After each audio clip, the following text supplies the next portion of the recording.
Hello, you're watching What's Hot London, and this is Telly Hot. That's right, Eurovision is back this Saturday night with its 64th edition. This year's competition is broadcast live from Tel Aviv, Israel, after Netta won last year's competition with Toy. You might remember it.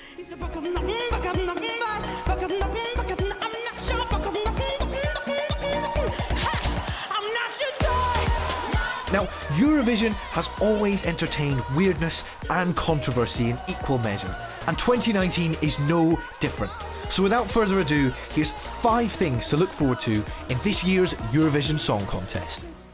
Up first, we have Iceland. Now, how does anti-capitalist BDSM techno sound to you?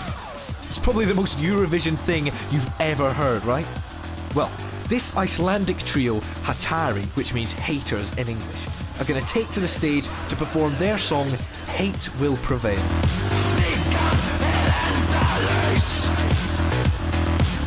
With a delightful chorus lyric, Europe will crumble and a web of lies will arise from the ashes, Hatari are sure to go down in Eurovision history as one of the weirdest acts ever to perform.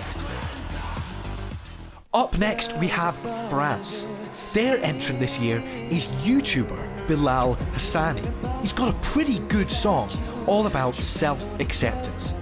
At only 19 years of age, Bilal already has over 850,000 subscribers and is an LGBT icon in France.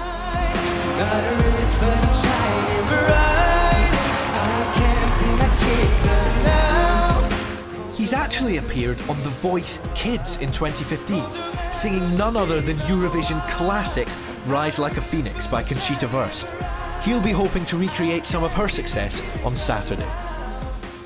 At number 3 we have Australia. Yes, Australia.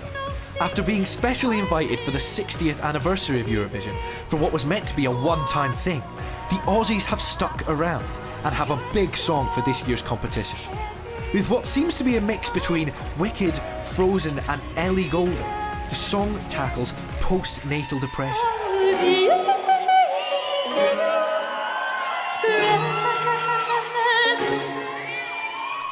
Now, despite what organisers may want, along with France and Iceland, Australia's entrance is another example of how the show is becoming more political, with artists choosing to take a stand on different social issues.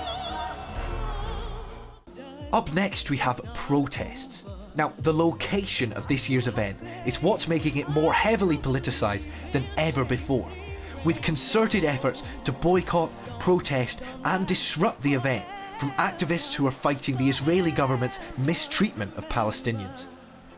Now, organisers who moved the show from Jerusalem to Tel Aviv to quell some of these tensions are hoping that the show goes off without a hitch.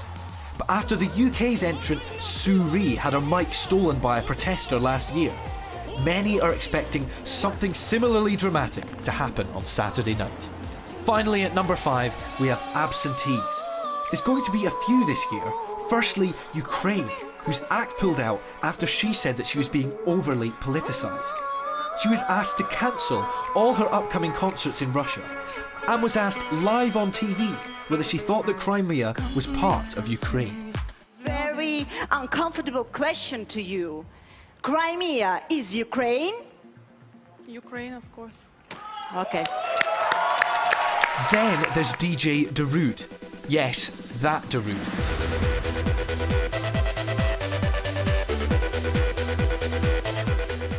Who unfortunately didn't make it through the semi-finals while competing for Finland.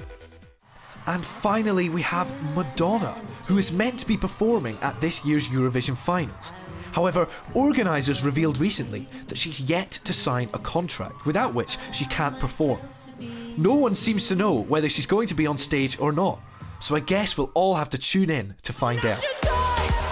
That's all for our top 5 things to look out for in this year's Eurovision. Let us know who you're looking forward to seeing in the comments below.